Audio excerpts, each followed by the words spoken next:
Antes de começar o vídeo, eu quero pedir a você que acompanha o Blog da Cidadania que se inscreva no nosso canal. Curta e compartilhe os nossos vídeos, acione o sininho das notificações, que assim você nos ajuda a fazer o nosso trabalho. E vamos ao vídeo.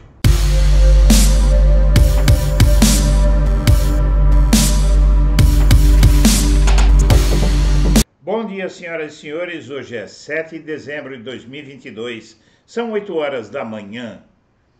E agora os bolsonaros começam a ficar com medo. Agora eles dizem que golpe militar nunca foi cogitado. E quem diz é o 01, o filho senador do Bolsonaro, o Flávio Bolsonaro.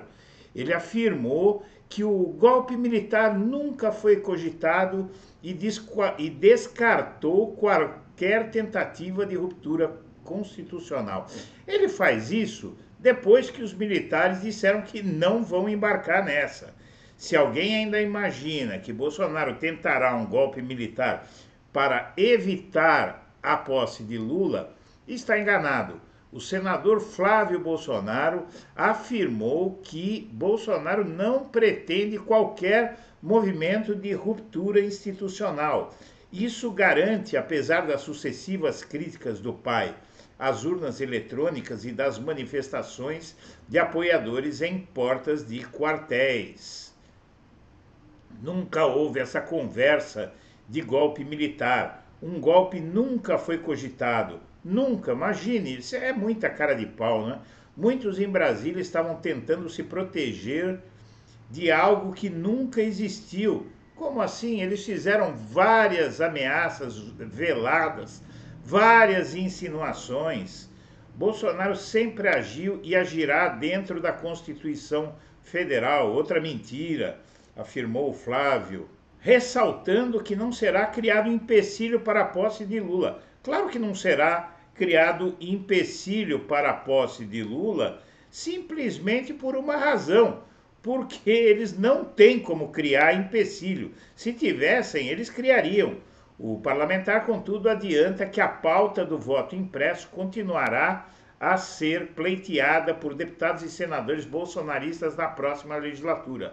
Uma PEC que propunha a medida foi levada a plenário e rejeitada pela Câmara em agosto de 2021. Se o Bolsonaro não conseguiu isso enquanto era presidente, quando não for mais e estiver flertando com o Chilindró, ele vai ter muito menos condição de fazer aprovar essa excrescência. Flávio afirma ainda que ao longo dos próximos anos, Bolsonaro buscará se manter como principal voz da oposição ao governo Lula. E digo eu, se parar de chorar, é claro. Para tentar conservar o protagonismo no cenário político, o Bolsonaro pretende permanecer em Brasília mesmo após o fim do mandato, em vez de retornar para o Rio de Janeiro, seu reduto eleitoral. Como a coluna do Metrópolis mostrou ontem, Bolsonaro procura uma casa para morar na capital. E no PL, até Flávio Bolsonaro fala em apaziguar a relação com o STF agora, né? Mas como veio um surto de bondade do bolsonarismo de repente, não? Rogério Marinho, virtual candidato do partido ao comando do Senado, evita o tema impeachment de ministros, apesar da pressão de alguns. Enquanto busca viabilizar sua candidatura à presidência do Senado, o senador eleito pelo PL, Rogério Marinho, tem mantido distância da narrativa de que, se eleito, dará andamento a pedidos de impeachment de ministros do Supremo. Marinho é ex-ministro de Bolsonaro, crítico ferrenho de integrantes da Suprema Corte, em especial de Alexandre de Moraes, e vem daí a expectativa de aliados em torno da postura que ele poderia adotar uma vez eleito para o cargo. É prerrogativa do presidente do Senado, que também comanda o Congresso, decidir se apresentações pedindo cassação de ministros do STF devem ou não tramitar. O atual presidente, Rodrigo Pacheco, do PSD, não deu andamento a nenhum pedido. Se senadores de raiz bolsonarista enxergam em Marinho a pessoa que pode engendrar uma eventual cruzada contra o Supremo, Entre integrantes da ala não radical do PL, o partido de Bolsonaro, a discussão passa ao largo dessa possibilidade e o próprio ex-ministro tem tratado de se descolar do tema. É óbvio que agora ele não vai falar nada, por isso é preciso fazer tudo para impedir que esse sujeito se torne presidente do Senado. Aliados, porém, ele tem dito que impeachment de ministros do STF não pode ser bandeira de uma disputa pela presidência do Senado, nem funcionar como uma condicionante para o apoio dos demais colegas. O senador eleito tem ressaltado que o país precisa, nesse momento, de pacificação e equilíbrio entre poderes. E agora o Flávio Bolsonaro fala em apaziguar, não é? A opção pelo distanciamento do assunto se estende a outras figuras do partido, como mostrou a matéria anterior. Isso não tem que estar na plataforma, diz o 01. Tem que estar outras coisas, como responsabilidade fiscal. São pautas programáticas.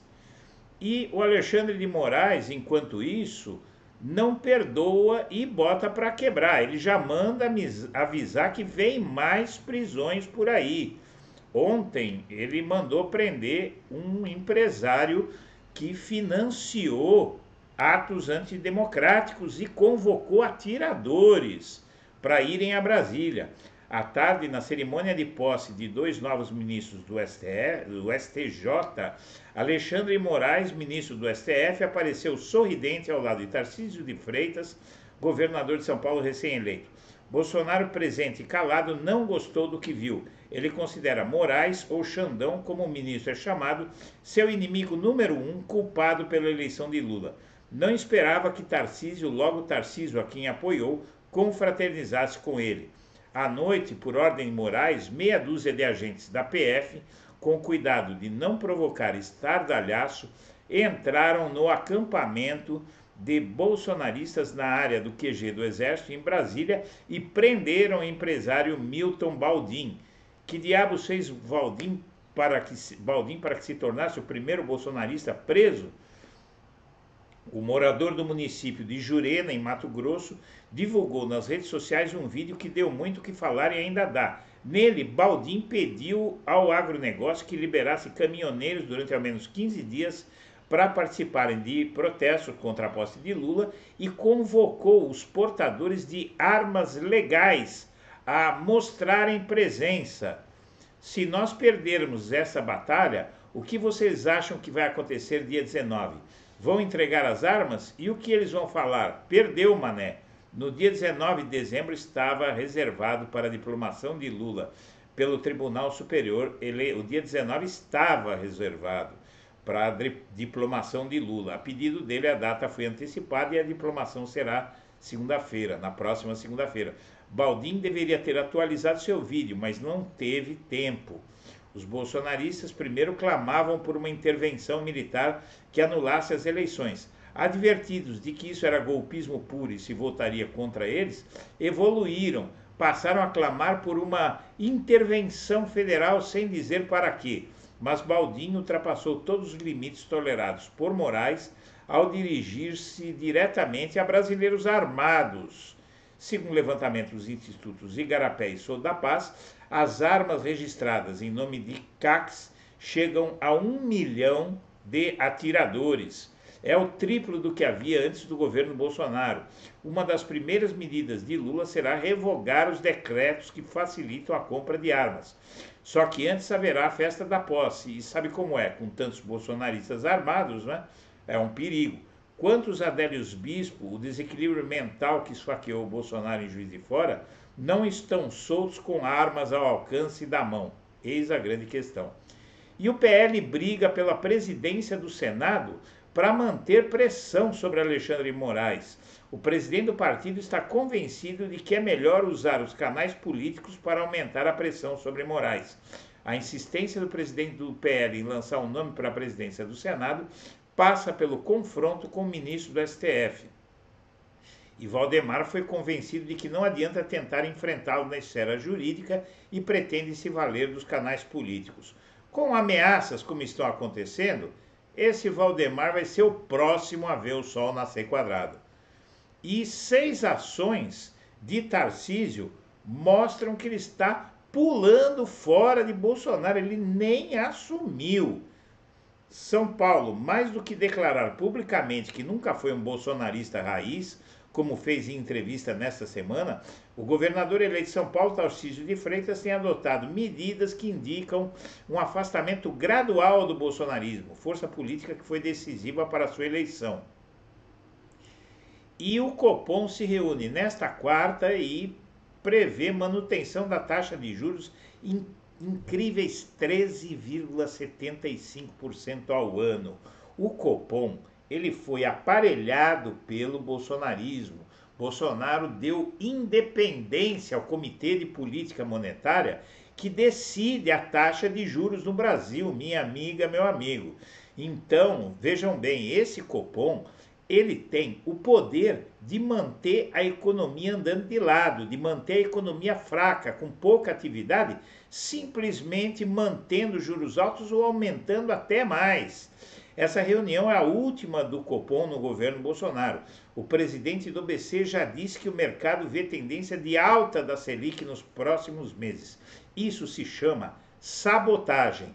O Copom independente, como fez o Bolsonaro, vai sabotar o governo Lula se não tomarem alguma providência. Ele vai manter a economia em recessão. E a falta de verba na educação afeta até compra de livro didático para escolas. Saúde, educação, como disse o Guilherme Boulos, o orçamento de 2023, preparado por Bolsonaro, que sabia que ia perder, é uma peça de ficção. O que é que o Bolsonaro fez? Ele criou um orçamento irreal, muito abaixo do necessário para 2023, para o caso de Lula ganhar.